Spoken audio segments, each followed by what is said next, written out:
Chapter 9 The Adventure of the Flowers Immortal.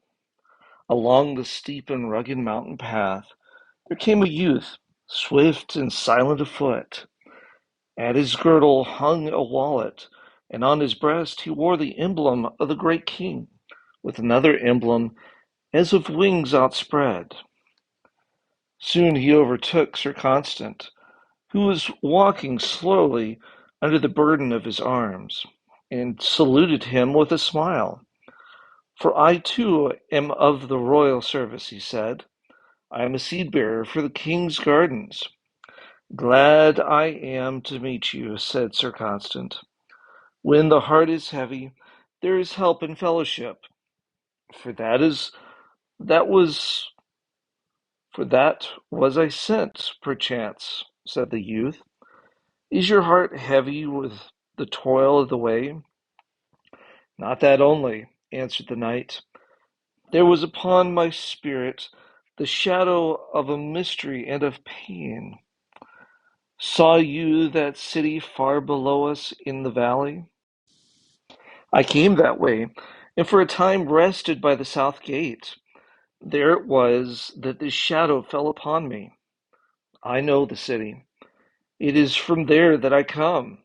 But tell me of the matter that troubles you." "It is this," said Sir Constant.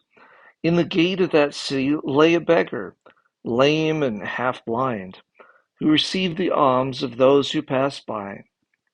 A little while since the governor of the city came riding out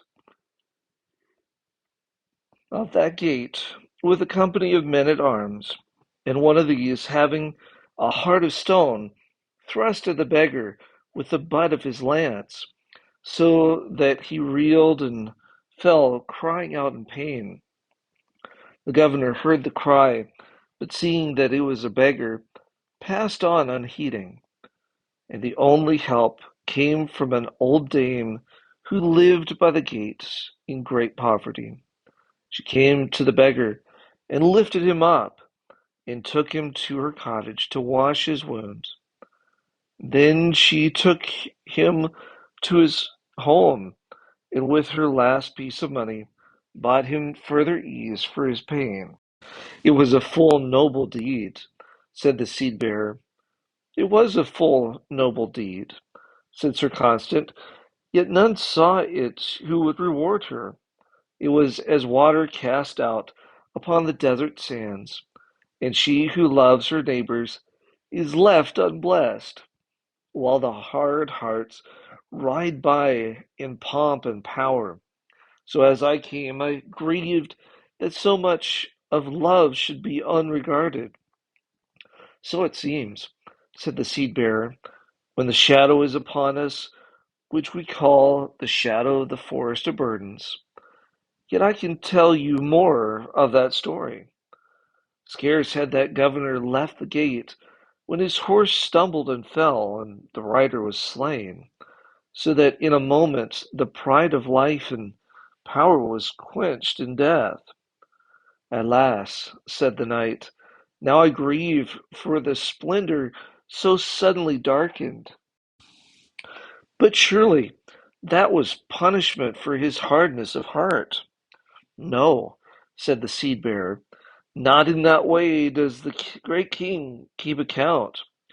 Rather, let us say that every man should walk in humility and mercy, since death may in a moment end his tale. But as for you, since you are weary and troubled, it will be well for you to rest a while in the king's gardens. If it be your desire, I can lead you there." "I knew not that there were gardens in these mountains," said Sir Constant. "There is little sign of them." And the seed bearer, whose name was Horace, smiled again. "They are here, yet many never find the narrow way that leads to the place. Therefore they miss the rest and joy that the gardens give." Now these words were good to our knight, weary with the shadow and the loneliness of the road. "If I am permitted," he said, "I will visit this place." And the seed bearer answered gently, "It is the king's pleasure that his servants should seek the gardens and see their beauty. So they went together along a steep and narrow mountain byway. Some have called it the way of faith, and others call it the way of patience, said Horace. But these names are one. So after a while they came to a great door which opened before him, losing into the wild mountains the fragrance of many flowers. Then Sir Constans stood awhile in wonder, for the place was beautiful indeed. The gardens stretched away to the east and west and north and south, so that he couldn't see no walls. Broad green paths were shaded by stately trees laden with flowers and fruits, and over all was the breath of gentle winds and the freshness of morning.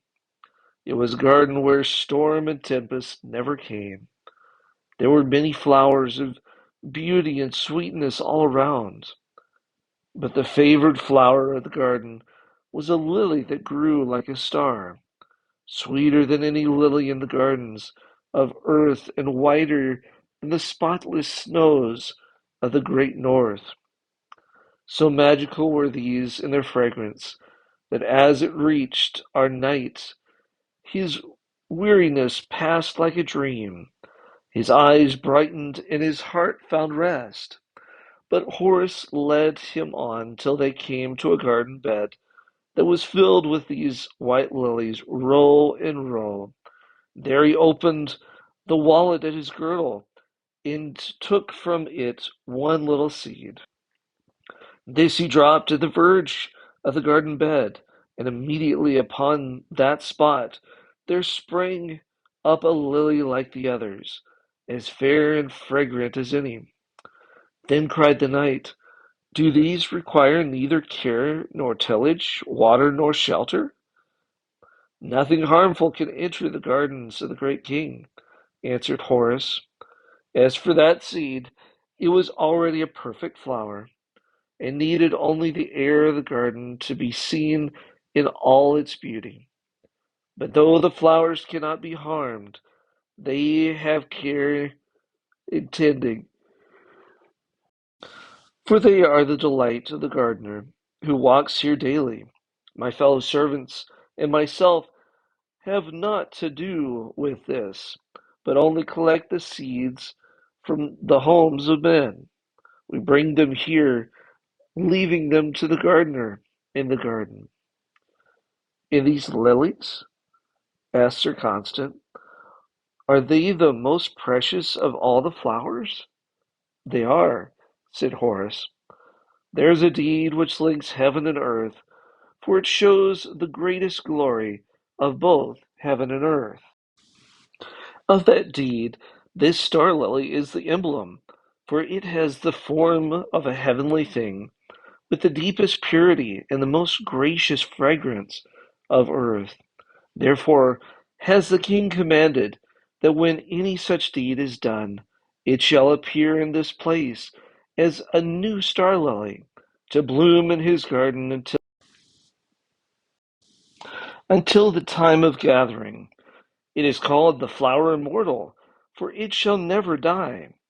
Then he rose. "Rest here a while," he said. "See there an arbor where you may sit in peace, and it may be that you shall see the gardener. But as for me, my task is done, and I must depart." Sir Constant took his seat in a shade arbor, and there he sat alone, looking out upon the garden. There was music in the trees from the whispering of the zephyrs, while the perfume of the flowers immortal was the glory of the place. Their fragrance was as the breath of peace, and the sore thoughts which had journeyed with him were his no longer. Glad was he that he had trod that narrow path to the gardens. Now after a time he heard footsteps, slow and halting, and an old woman came down the path. She leaned heavily upon her staff. Her attire was wretched and poor, and she seemed strangely lost in that place of peace and beauty. As she drew nearer, she looked about her in awe and wonder, but also with doubt, as though she had lost her way. But while her hands were rough with age and toil, there was upon her face a gentleness and light that made it almost beautiful. It was when he saw this that he knew her for the old woman of the city in the valley, the helper of the beggar by the gate. Then came the sounds of other footsteps in the garden, and the old woman heard them. So she stood still, leaning upon her staff, fearing to go farther, lest he who came should turn her back. Then down the path towards her came the gardener, one of kingly presence, who wore a simple robe as white as the lilies. When he met the woman, he smiled, and her fear passed away. Then he spoke in tones of great tenderness. What do you seek, sister? Though her fear had fled, her answer came in halting words and slow. My lord, this is no place for such as I, but they told me that I must come here to gather of that which I have sown. Even so, said the gardener gently, all must come here at last. What have you sown? But she did not answer, and the gardener said again, this is the garden of deeds which have given joy to the great king. Come with me, and we will seek for anything of yours that is here. Then she bowed her head in shame, and the tears came upon her face. Oh, my lord, she said, there is nothing here of mine. Is it not known that I was poor and crippled and could do nothing for the king? All is known, said the gardener very gently. Come with me. Still weeping, she followed him along the green pathway. Anon he passed beside a bed of flowers, and again he paused. But ever she said, they are not mine, they are not mine. Mock me not, my lord, for they are very beautiful. And at last she said, I pray, my lord, that you will let me go, for this is no place for me. How can I gather what I have never sown? But he still led her on, and still she followed until they reached the place where Horace had set the white star lily. And here the gardener turned to speak to her. Listen, he said, for I have a story for you. There dwelt in a certain city a woman, a cripple and poor.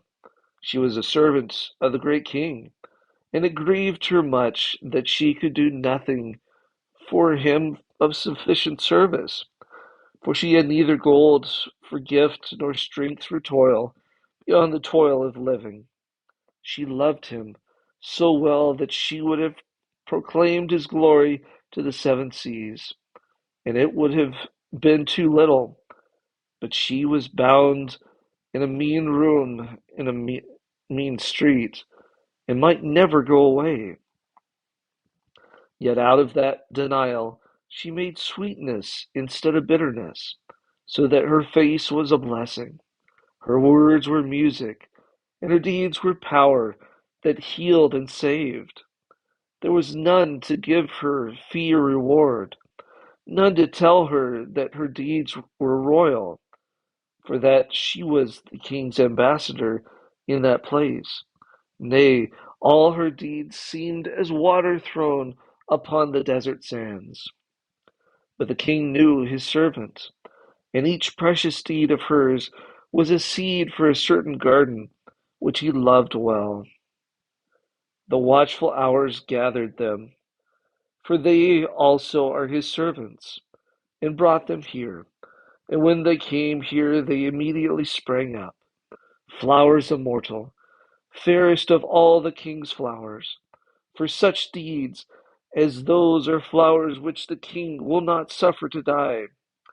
Nor was this all, for the gardener of this garden was the king's own son, and he watched the flowers daily with loving care, waiting till she should come at last to gather of that which she had sown. So as the years sped on, she planted in the king's garden a wealth of star lilies, filling with joy the heart of the gardener. Then came her last day, when she sat by her door in the sun, hearing voices as through a veil, seeing the movement of life as in a mist. But even then she could hear a cry of pain, and it reached her heart. So once more she ran to aid, raising a bruised beggar from the ground, washing his wound, and giving him all that she had for his comforting. Then she came back to her doorway in the sun to rest, wondering why the noise and the tumult had ceased, while the narrow street had gone forever.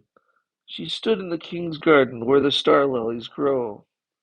But the king's son, the gardener, saw her afar off, for he had been waiting for her. So he came to her and showed her the garden, and told her the story of her own sowing. Then he said, even as I unto you, come, sister, gather the blooms which are yours, the white flowers of deeds done for love only, without thought of fee or reward. So he spoke and ended his story. Then he waited until she should see its meaning and gather the flowers. But when it became plain to her, she only fell before him, touching his feet and crying, Lord, Lord, and nothing more. So he stooped and plucked 3 of the star lilies, saying, it is these that make you beautiful for the king's presence. For the king will regard no beauty save that of the flowers immortal. Take them, for they are yours. So she took the lilies one by one. When she took the first blossom, the marks of age fell from her, so that she was young and fair and comely, as pure love is.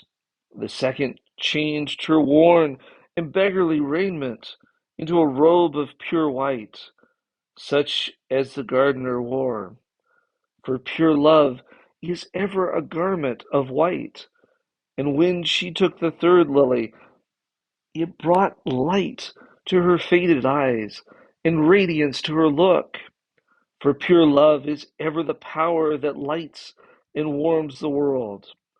And immediately 3 new star lilies sprang up in place of those that were plucked. For the love blossoms which grow in the gardens of the King, great King, are flowers immortal. Then he spoke gently to the woman, raising her up, and they walked away together down the pathway till they were lost to sight. But after, in a far distance, there was a vision as of a great chariot of light, drawn by horses winged with fire and shod with gold. They fled swiftly into those distant hills where the king's city stands. Our knight remained in the arbor, almost thinking that these things might be a dream, yet knowing in his heart that he saw those things that are eternally truth. In a while he heard footsteps once more, and saw that another guest had come to the gardens of the great king. This was a man of bearing proud and stern, clad in rich garments, and with jewels at his neck and girdle. He walked as one who had wielded power, so that in a while Sir Constant knew he must be. It is, he said, the governor of that city, who would not heed the beggar's cry. And at that thought he trembled, while a deep pity filled his heart. The man looked this way and that, bewildered and afraid. Now he walked a little down one of the green paths, and now he paused, pressing his hand against his brow. But at last he came to understand the purpose of the garden, and moved quickly from place to place as though seeking what might not be found. In a little while he stood gazing with troubled eyes at the bed in the garden that was strangely bare of beauty. It was his own. And when he had looked a while, he groaned and would have turned away, for in that bed grew none of the flowers immortal, the flowers that the king loves best. But he could not leave that spot, so he covered his face with his hands. In a little while he heard a footstep, and looked up, and lo!